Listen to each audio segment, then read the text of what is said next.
Hey y'all, Shanda here, Ancestral medium and movement healer, helping you train your mind, body, and spirit for your healing, wholeness, and ascension. And I am bringing y'all our channel message for this week. And it is April 21st, 2025. But I always say a prayer that this message will find you whenever you need to hear it, always on time.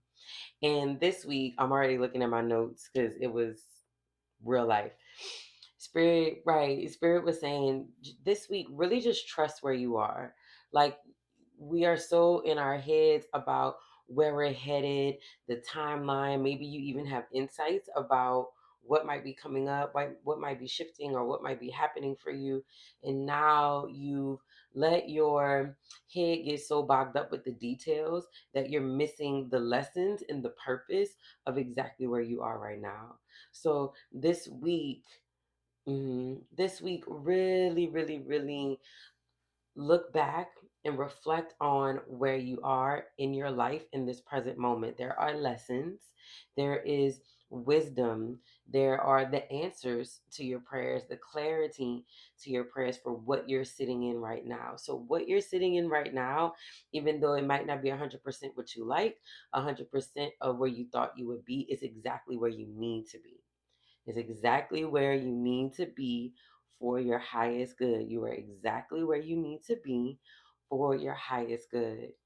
So allow yourself to marinate a little bit so that you can get whatever these themes are for you this week, whatever these lessons are for you this week. So when you do get to this next chapter, you don't have to be in your next chapter repeating the same lessons.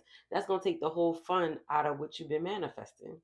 So, really allow yourself to reflect, allow yourself to maybe journal, pray, move your body, ask it for answers about what are you supposed to be learning right now in this moment to give you the clarity, to give you the freedom and the peace to embrace what is next for you. The other thing that Spirit was saying was also look back at your life this week. Look at your schedule, look at your environment, look at your community, and is it a direct reflection of where you're going? Is it in alignment? Because right, is it in alignment with where you're headed?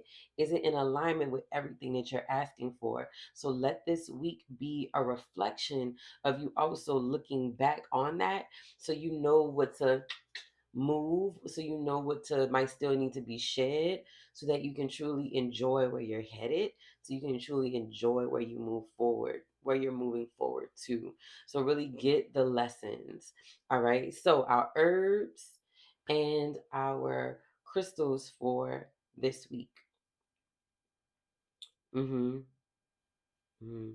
So herbs, look at really using a lot of cinnamon this week, whether you want to sprinkle a little one, two in your coffee or your tea, maybe on your breakfast. That's cinnamon for abundance and for you to really enjoy this, like enjoying where you are right now. Like get out of your head. Like enjoy where you are right now. Like this is a part of the journey, and this part can be fun too. Like this is a part of the journey, and this part can be fun too.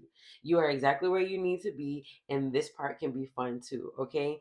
And then right, thank you. And then we're also talking about drinking like peppermint tea, sage tea, cooking with sage, rosemary, cooking with rosemary. Maybe you want to do some rosemary tea. And this is all really about clarity.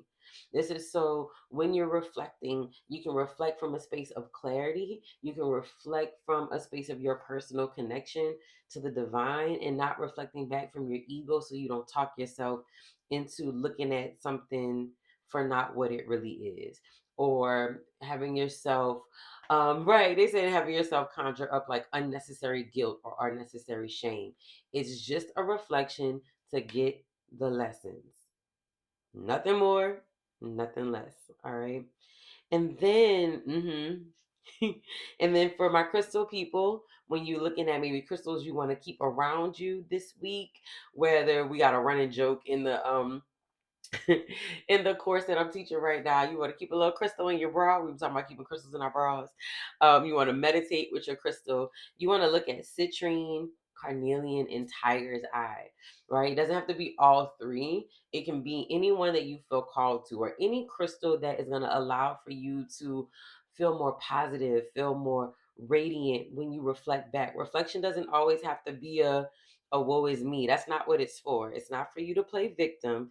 It's for you to really look at what you need. It's so you know how to nourish yourself, so you know how to support yourself in the proper way to give you and your journey the attention and the focus and have the clarity of what you need right now. And so you can really look at some moments to pat yourself on the back so you can enjoy where you are right now. All right. And then Spirit was also saying, looking at these crystals when you're meditating for healing. So, really looking at healing that solar chakra and that sacral chakra so that you can stay inspired, motivated, and disciplined this week. Okay. So that you don't let your adrenaline take over and then you crash out. So, you can actually have some steady inspiration, steady motivation. And so you can stay disciplined to do it even when you don't feel like it. All right. So I'm gonna pull our chakra wisdom card. Y'all know how I feel about my cards. All right, and let me just see what chakra is calling for our attention today. Oh, we got two cards today, y'all. Hey.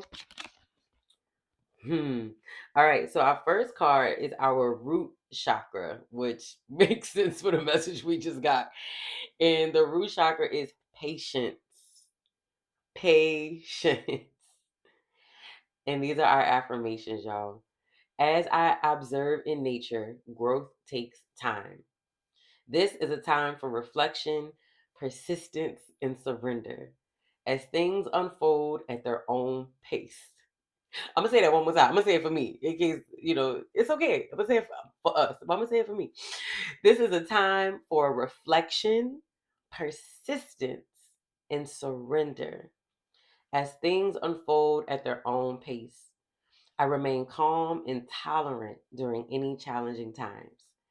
I develop quiet hope and expectations based on trust, both in myself and in a higher power. We'll just sit that right there for us. Okay. The second card we have is our third eye chakra. That's our chakra that's connected to our intuition, right? Our visions, the really being able to trust our insights that we have for ourselves. And our third eye chakra card is all about acknowledging spirit. And our affirmations are I trust in a higher source and I acknowledge my direct communication with it. We all have the ability to connect with source. I always like to say, I'm special, but I'm not special. Anybody can channel for themselves, do what they need to do. I'm here to give you the confirmation and maybe a little extra insight, maybe a little extra one, two, to go with what you probably were already feeling for yourself. In the stillness, I listen for the wisdom inside, and I am open to the spirituality that is within and all around me. I know that love is the creative force. I meditate and welcome mystical truths. I am open to seeking guidance in my spiritual quest from a spiritual teacher, master, or guru. So this is pretty dope, y'all, because we got our root chakra for patience. So really having the patience of trusting where we are right now, having the patience to look at the lessons, to really, I'm also hearing being honest with ourselves so that we can accept where we are right now. Because once we accept that, then we're able to shift and move through gratitude and through joy. And by the time we look up, we're going to be sitting in the very life and in the very reality of what we are trying to manifest for ourselves. And when I say that, I mean whatever more peace looks like for you, whatever your soft girl era may look like for you, whatever you're healing at this steady, like soft and easy way that looks for you. It has ups and downs, don't get me wrong, but this way that just feels good for you. So you can really start to see the power in your own manifestations, in your own prayers, in your own healing. So you can start to feel like, yeah, this is worth it. I'm going to keep going. Okay. So really having patience to get what you need out of where you are right now. And when you're sitting in that, connect to spirit. Trust in yourself. Trust within yourself. what you hear for yourself, but that's going to call for you to have some time of stillness. That's going to call for you to maybe have to shift your beliefs, shift your mindset, so that you can actually stay focused and grounded in getting the lessons. Because it's easy to kind of want to disassociate and numb. You want to go binge on a TV show. You start eating the way you used to eat. But what is being required of you right now when you are ascending, you're being asked to shift your entire lifestyle to align with your healing, your entire lifestyle to align with where you're going. That's going to take patience, it's going to take discipline, and it's going to take your connection to your own inner divine self. All right. So this week, y'all, stay grounded in where you are. Get the lessons, but know that it's not all on you. You can rely to your connection with spirit, that own inner divine, whatever a higher source or your creator looks like for you. Lean on that connection, lean on that relationship to get the lessons as you reflect. You don't have to reflect alone in a corner. You have a connection to a divine source that loves you so, so much, that wants you to get the lessons, that doesn't want you to have to repeat this, but you still will have to learn, right? It's still like that parent. Like, I love you, but you still got to learn, right? And so this week, let's fortify that relationship. Let's make time for that relationship. And let's be patient and be able to sit and appreciate exactly where we are on our journey. Because where we're headed, life just gets to keep getting better and better for you. So you don't have to wait for the other shoe to fall off. All right. I love y'all. I'll see y'all next time. If you're looking to book a private ancestral reading, a private movement session, go ahead and go to domangotraining.com. I'll put the link in the bio or description video, wherever you see this, so you can go and book your reading. Also, if you're trying to figure out where to start on your healing journey, like what does this look like? What are chakras? What are we doing? Go ahead and purchase my chakra guidebook. It breaks down all the things for you. What healing looks like, what are chakras, and how do you begin to heal your triggers and your wounds through herbs and crystals and movement. All right. I love y'all. I'll see y'all next time.